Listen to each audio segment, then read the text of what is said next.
Rachel, I'm so excited to have a scientist, a doctor on the podcast today. Welcome. Thank you very much, Maria. It's delightful to be here with you. I've enjoyed your TED Talks, and I have really been exploring my sense of scent when it comes to my houseplants in my garden. And I'm so excited to kind of just unpack the experience of scent when it comes to how we engage with nature with you today. Sure, absolutely. So before we dive in, how do you build a whole career just based off of scent? What has your journey looked like? So it's not entirely scent, it's also food, taste, flavor, and so forth. So I'm a little branched out. Mhm. And also emotion and motivated behavior and social and interpersonal and cognitive life is all connected. So these are also areas that I work in as well. But the core and the origination is scent and the sense of smell. And this actually started in my graduate work. I was an undergrad in biology, and I sort of shifted towards the end to do a undergraduate thesis in what would be called today it would be called neuroscience. At that time, it was sort of biopsychology because neuroscience didn't actually exist in terms of a specific field. And then since then, when I was in graduate school, I tried to figure out how I could connect biology and psychology. And I tried a few different avenues, and reading a paper in one of the courses I was taking, the researchers talked about how the sense of smell was this fundamentally, evolutionarily, biologically motivating sense, and had like a specialized, privileged relationship to emotions and memory. And I thought, aha, this is how I can combine the two. And at the time, nobody was doing, where I was in particular, which was the University of Toronto. I'm Canadian, I'm dual citizen. Nobody was doing anything connected to smell the way that I was interested in. And I cobbled together a committee, and I actually went to the US. I went to Brown University, which is where I have a faculty appointment now, which is where the person who really started the field of understanding from a psychological perspective what the sense of smell is. That person is Trig Engen, and he is unfortunately no longer with us. But he had developed the field. And I met with him, and he gave me a stack of papers and books, and he said, here, go on your way to do your doctorate. And I also went to some companies. I went to International Flavors and Fragrances, and I asked them to give me materials, and they said, who's the crazy Canadian graduate student? But okay, here you go. And sort of the rest is history. Going from there into a postdoc, then my first real job was at the Monell Chemical Senses Center in Philadelphia, which is a research institute totally devoted to the senses of smell, taste, and chemical perception, which is what the sense of smell is. It's a chemical sense. And then from there, got to Brown, and then also developed my own consulting company. So cool.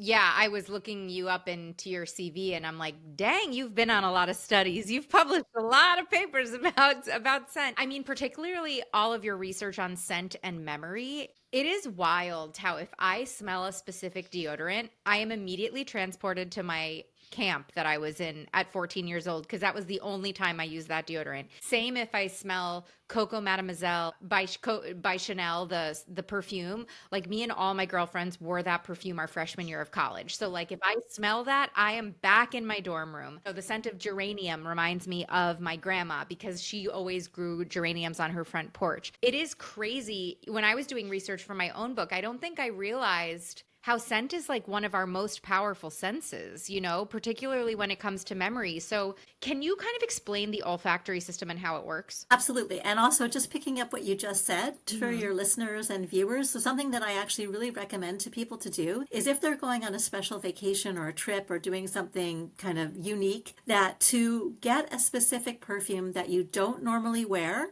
and that you will only wear during this trip, and then you will put it back on your countertop. And when you want to recreate the memory of that vacation in a way that photographs and videos really do not do justice, you really want to get the emotional and the evocative and the being right back there at that original time, then smell that perfume. I do this myself. So whenever I have like a really special trip to do, I specifically go out and I buy something I'm not going to wear except for during that trip, wear it the whole time, and then afterwards it's like memory in a bottle.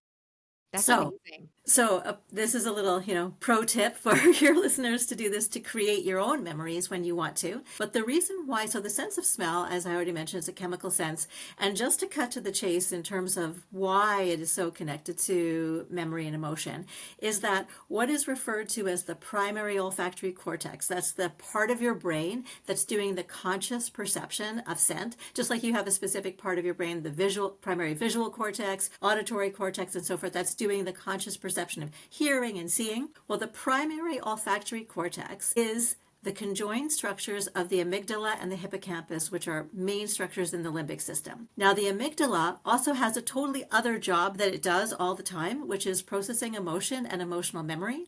And the hippocampus is where associative learning and various other kinds of memories take place. So these two structures, which have this other job that they're doing all the time, which is emotion, learning, and memory, is also where the brain is processing our conscious awareness and perception of smell. And that is why, unlike any other sensory system, we have this really uniquely privileged connection to emotion and memory when we smell something, because it's the same part of the brain that's doing that anyway. And none of our other senses has this specific connection to emotional and memory processing. And for those reasons, our sense of smell really is distinguished by this deep emotional, visceral quality. The visceral, like thinking about, the sunscreen, or I have this like special coconut oil travel sized body moisturizer that I pretty much only take on vacation. So whenever I take it out, because I'm so relaxed on vacation, yes, I smell and I'm brought back to that vacation, but it's almost like I'm brought back to that relaxation, like that feeling of vacation as well. And that's exactly how you can curate your own aromatherapy. So just to sort of explain, aromatherapy does not work through some pharmacological mechanism. Like smelling lavender is not like somebody just gave you a pill of benzodiazepine, like you're going to go into some tranquil state whether you want to or not. The sense of smell works through association with emotions. It makes you feel relaxed, because when you're using it, you're on vacation and you're relaxed on vacation. And so your emotional state is relaxation.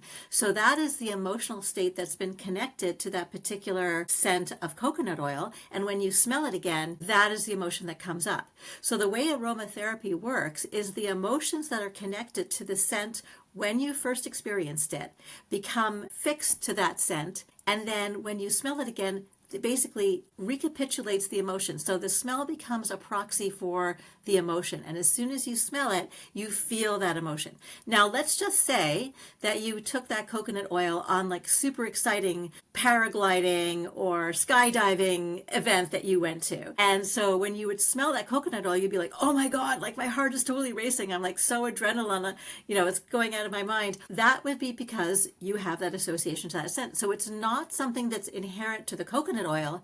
It's to do with your personal emotional connection. And if you'd never smelled that before, that coconut oil, it wouldn't really do anything for you. So what about like these studies around rosemary, that like rosemary stimulates your brain and helps with memory and that kind of stuff? So that's really not true from a fundamental perspective about rosemary. It's to do with people's association to rosemary. This is in terms of the smell. Now, ingesting plants, we all know that the basic, medicines of yesterday, which also have been evolved into today's medicines, were plants. So, all kinds of the medicinal garden, that's where medicines actually came from. Aspirin is developed from a bark. So, this is all connected to like sort of nature's apothecary, as it were. So ingesting these substances can have effects. We all know also there's various plants that are poisonous in a little dose, like they may be very helpful. Like, for instance, there's heart medications. Digitalis, for instance, comes from the plant. You do a little bit of that if you're having heart problems. It's good for you. If you consume too much, it can kill you. So, these are sort of the medicinal garden pros and cons from an ingestion perspective. But from a scent perspective, there is nothing pharmacological happening. It's to do with the association. And in fact, there was a study done a number of years ago using these so-called, relaxing versus stimulating fragrances, and people were not told what they were. They were just told on one occasion it's relaxing, and another occasion the exact same smell, it's stimulating. And they also had a condition which was just plain air, like no scent at all, told the same thing. It's a low concentration, but people think this is a relaxing smell, or people think this is a stimulating smell. And it was people's heart rate and skin conductance, all these kind of physiological measures of arousal or relaxation mirrored what the words were that describe the scent, not the scent. So even clean, plain air, no scent at all, people's heart rate went up when they were told that this was invigorating, and went down when they were told it was relaxing. That is fascinating. And it makes so much sense to me too, because it's like, with perfumes too, like scent is so personal in terms of what you like. Like I think about the perfumes my sister, she's my sister, my blood sister, right? But like she chooses such different perfumes than I would. And sometimes when she shows me a new perfume and she's like, "Oh my God, I just got this. Do you love it?" And I'm like, "I don't know. I guess if you like it, you know." It's interesting. So how do we become attached? So when I smell her perfume and I don't really like it, where does that come from? Like my attachment to liking something or not? Is it all that there's something in that perfume that I had a bad experience with that as a kid and I'm having that memory? Like how does that work? So it's a combination of a couple of different things. One being a quality in that perfume you may have had a negative association to. Maybe there was somebody at camp Yeah. who is using that a fragrance like that you didn't like, and then it becomes, there's obviously, it's a different perfume your sister's wearing, but there's a quality of it that you're picking up on, and it's connected to something you don't like so much. Mm. But it's also the case that everyone has a unique nose, and what I mean by this is that the specific receptors that are expressed in our nose that are doing the detecting of all the chemicals that are around us is ever so slightly different for every single one of us. And what this means is mainly the kinds of chemicals, first of all, that you're particularly sensitive to versus ones you can't really detect that much. And you may be especially attuned to a certain aspect, a certain chemical quality in her fragrance that really stands out to you, and it maybe overpowers some of the fragrance notes in that perfume. And so you're kind of experiencing it differently than she is as well. And whenever we perceive something that's really intense, like really strong, whether it's really bright lights or, really loud sound or really strong smell, it's less pleasant to us. So it's also the case that how you perceive the mixture of the chemicals in her perfume is different because you may be really honed in to a certain quality fragrance wise that she doesn't actually detect that much. And you're very sensitive to it. So it's overwhelming. So you talked about how we all have the different nose. So can you walk us through the olfactory system and how it kind of works and how scent in general works in the human body? Sure. So are volatile chemicals, that is to say, they're floating through the air, and they have to have a certain shape and size in order to be able to be picked up by the olfactory sensory neurons, the receptors on the sensory neurons, which are literally basically right here inside your nose, and they're literally right out there. So our sense of smell is also the only sense that doesn't have any mediating protective barrier, like your eyes have a cornea, your ears have an eardrum, so you're not like getting light waves directly into your retina. For smell, they're right out there. So the sense of smell, and this is part of the brain. It's like your brain is literally grabbing the chemical world out there and bringing it in, touching it, essentially, to activate it. Or rather, the smells that are out there are coming into your brain and connecting with it. So what happens when we sniff? We inhale the air that has these different chemicals in it. And something that I think is super interesting is that the chemicals that make up the air we breathe, so oxygen, hydrogen, helium, nitrogen, and so on, we actually cannot smell those chemicals. So it is the other kinds of smells that are in the environment that have particular perceptual qualities that we can pick up that we are perceiving. And it's almost like the air is like a white blank canvas, and Right. scent is what is painted on it and what we are perceiving. So we inhale, we bring these chemicals into our nose. The receptors that are on the sensory neurons that are right out there are interacting with the chemicals in particular ways, getting turned on in particular order, frequency, spatial relationship across what's called the olfactory epithelium. It's this sort of patch of mucous membrane where all those sensory neurons are. And there's like a different firing rate, a different structure of the response to different mixtures of chemicals that we're perceiving.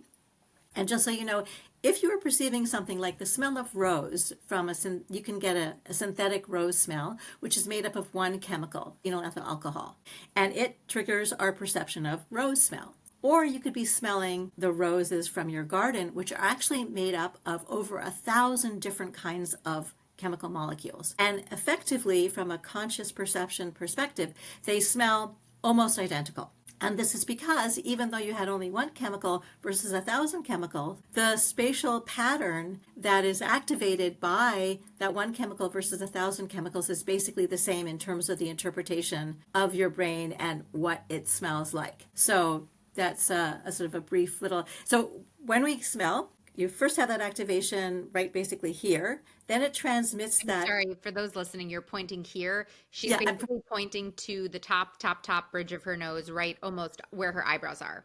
below my Exactly. eyebrows. So basically, it is at the level of the eyebrows where we have our olfactory bulbs. They're about the size of a blueberry on one each side of our head. So right at the level of the eyebrow, just over the top of the nose, there's our olfactory bulbs. That's the first sort of real part of the brain that the sense of smell interacts with from the outside world. And then from the olfactory bulbs, there's another pattern of activation that takes place there that's coding for the particular fragrance you're perceiving. Then it sends that information to the amygdala hippocampal complex, where we're consciously going rose, lemon, bergamot, whatever Right. the case might be. And those blueberries are very close to your brain, right? Like it's a straight shot It between, is your brain. right. They are your brain. They are your, oh, they are, okay, they are your Yeah. brain. So Yeah. like your nose, like it's such a direct pathway to your brain in a different Yes. way as well, which always kind of strikes me when I think about it. Well, even more so than things that we put in our mouth in some ways. And this is why, for example, COVID, the primary route of infection is actually was through the nose. And so people, when they would wear a mask, it would always drive me nuts. They'd like just have it covering their mouth. It's like, no, if you don't want to get sick, you should be covering your nose because that is how the virus is getting into your body. And so also, there's drugs that are consumed like cocaine, direct access through the nose. And you may be wondering while I'm saying this, well, how come, a fragrance that we smell isn't also doing some kind of pharmacological thing? And it's because the quantity that it would be needed for it to actually produce a pharmacological effect is not something that we are exposed to at all in daily life. So that would be totally toxic. I mean, if the chemicals around us were at the level that they were impacting us physiologically. And actually, though, just to make a point about that, people that live in really polluted environments,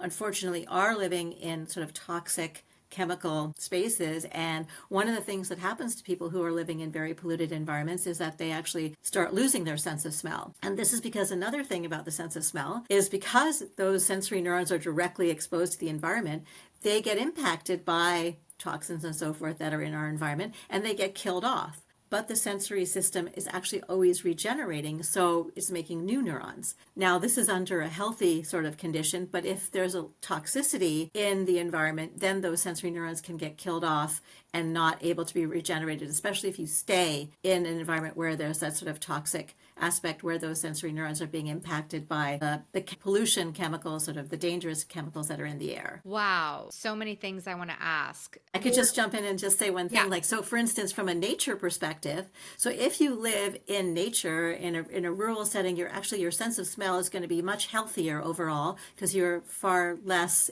bombarded by the pollution of built environments than if you lived in a really like Los Angeles in the summertime where they get that sort of that brown fog over everything. That's a lot less healthy for your sense of smell than living way off, in the mountains, for instance, where there's not much around. That's fascinating. I lived in 500 square feet in New York City for 10 years, and then I moved to 5 acres in the mountains, and I deeply reconnected with my 5 senses. I kind of thought it was nature, and I thought it was just that, it was this lifestyle shift, but it makes sense that if I was breathing cleaner air, I was probably more I noticed things. I also think it's very interesting how I guess we really, if you're lucky enough to have all 5 senses at your ability, right? We take them all for granted so much. And I found your TED Talk so interesting because COVID, I think, was the first time a lot of us lost our sense of smell. And I know I did for a couple of weeks when I had it. And, my smell then was affecting my taste buds. And I'll never forget, like, my husband made this beautiful steak one night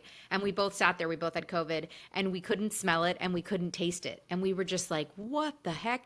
But I would assume if I lost my hearing, I would feel the same way. If I lost my sense of taste. But it was really interesting how much we take scent for granted and how powerful it is. Yeah, so actually your point about sort of the first of all, the hierarchy of the senses from our perspective when we have all 5 is that the sense of smell is the most easily discarded. And in fact, I did some research during COVID, which not only demonstrated that compared to vision and hearing, people would be way happier about giving up their sense of smell, be much more likely to say they'd be willing to give it up versus vision and hearing. Not only that, but compared to common commodities that we have in our daily life, like a cell phone. I mean, I had undergraduates and I had adults in my study. I had about 400 participants. And in addition to ranking and relative amount of, giving up one sense to another, I also had giving up a sense versus giving up a thing. And 25% of college students said they would rather give up their sense of smell than their cell phone. And this was actually, the data was collected in 2021, in the spring of 2021, when there was a ton of media attention about smell loss and people talking about how devastating it was and how their lives were so negatively affected. And I thought, okay, well, it's too bad I don't have a study from 2016 or 2018 to compare it to, because I wasn't sure, is this really It was terrible higher. still? Yeah. But a colleague of mine at Brown University informally tested his class last year, so 2024, and this was about 200 students. And the same question about the cell phone, 41% said they'd rather give up their sense of smell than their cell phone. So actually, 25% was good. But anyway, yeah, you're making a really good point. The sense of smell is considered really unimportant. However, when people lose their senses, and especially, under a traumatic situation, the results are actually pretty surprising. So there was one study done a number of years ago, and unfortunately, it hasn't been replicated in the same way. But in any case, the findings were, but people will anecdotally agree with this when I talk to people from both camps, as I'm about to explain. This was people who had become blind from some kind of accident versus people who had lost their sense of smell from some kind of an accident. And so both traumatic situation, people who are blinded immediately after the situation, it's totally terrible. Their lives are a complete disaster because of becoming blind. People who lose their sense of smell, it's not so bad.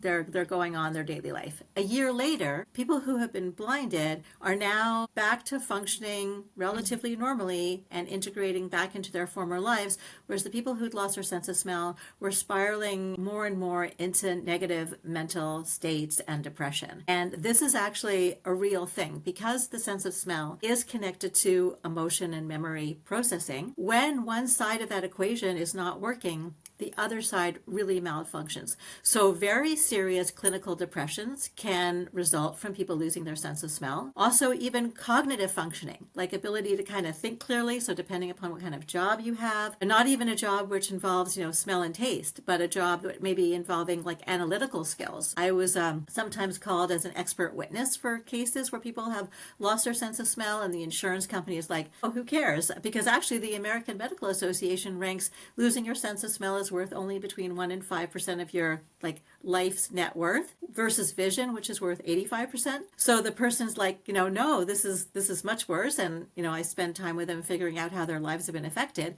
And in one situation, I was working with a woman who was a lawyer, did some really high power analytical work and very intense long hours. She could no longer do her job. She could not think clearly. She couldn't sort of hold, all the information in memory. And this is not just, anything to do with traumatic brain injury. This was specifically as a function of losing her sense of smell. Navigation, spatial orientation, they're all actually really connected to the sense of smell, even though people don't normally think that they are. But the hippocampus, which is where spatial memory and sort of spatial orientation is processed in the brain, if it's not getting input, it starts to derail. That's also the amygdala, emotional processing. It starts to derail and you can get depression. Now, not everybody, obviously, who loses their sense of smell goes through all these problems, but the fact that people can have these problems and it isn't uncommon is because that part of the brain is also being affected by the lack of input from the sense of smell. I mean, this is such an argument for cultivating our sense of smell. And I know as we all are in our gardens this summer, I want to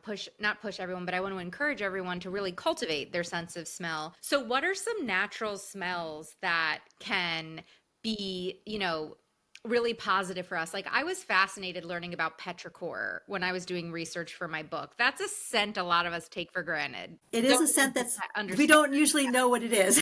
Yeah. So Tell me it's about this petrichor.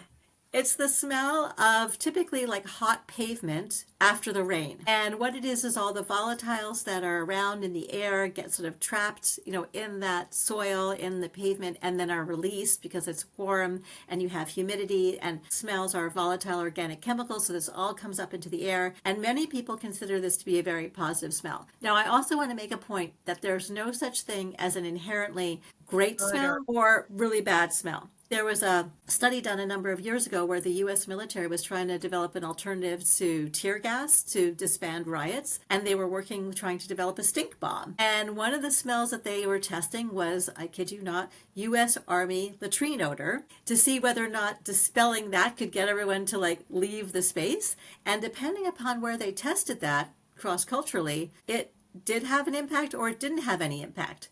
Because if you live in an environment where sewage is just a part of daily life, I'm not saying it's your favorite smell, but just like fried food or gasoline, whatever the case might be, it is part of your daily existence. You may even, for whatever reasons, have childhood memories that could be positive connected to it and so on. So the idea that there's these sort of like really bad smells or really good smells and it's across the board innate, that's not the case. For taste, however, we do have innate responses to bitter versus sweet, and that's for survival purposes. But for smell, because a smell can mean so many different things depending upon how we encounter it, we need to learn the meaning of the scent based on how we experience it.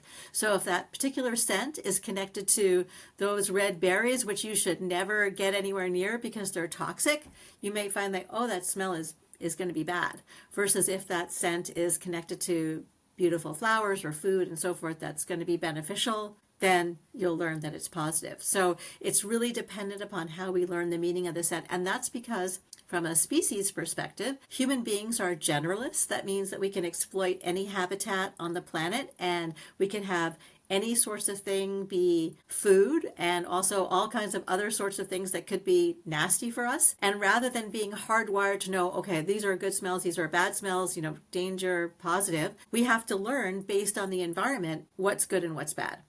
So this is in comparison to species that are what are called specialists. They live in these really restricted ecological niches. Only certain things are going to eat them, and they can only eat certain things. They're born hardwired with this is good, this is bad. But because we can be anywhere, we have to learn what's good and what's bad. That's so interesting. So how can we cultivate our sense of smell in our gardens this summer or with our, beautifully scented plants this summer? Is it something that you can cultivate? Yes. So first of all, from my TED Talks, you may have seen most recently, I talked about smell trainings.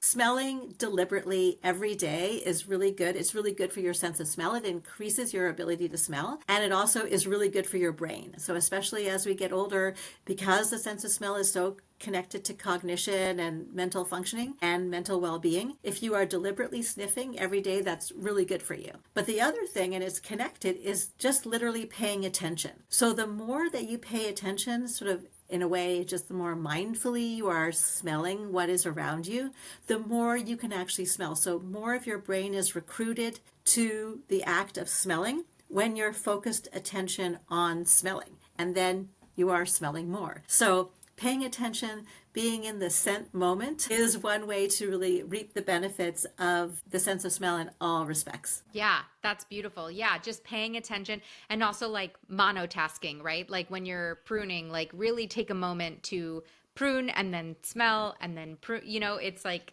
and how many times a day can you do it? That's Absolutely. beautiful. You're so fascinating. I'm going to link both of your TED Talks in our show notes. Where can everyone find you and learn more about you as well? I know you've written many books. Yes, so I have a website, which is myname.com. And I also have written several books, which I think you might be interested or your readers might be interested. My most recent book is actually called Why You Eat What You Eat. It's the science behind our relationship with food. But there's a lot about smell in that book. My first book is called The Scent of Desire, and it's all about smell. And even though it has a sexy title, it's really just everything you ever wanted to know about your sense of smell. I have another book which it's called That's Disgusting, and actually the emotion of disgust is related to smell in terms of learning and how we make associations and culture and context. And I've also written textbooks, which your audience probably doesn't want to read, but in any case, Start with the if you highlight. go to my website, you can find everything there. Great. We will link the website and all of your books. But this was so fun to pick your brain and learn deeper so that we can take your scientific knowledge into our gardens this summer. So thank you so much. Well, thank you very much, Maria. It was great to meet you and be on your show. You too.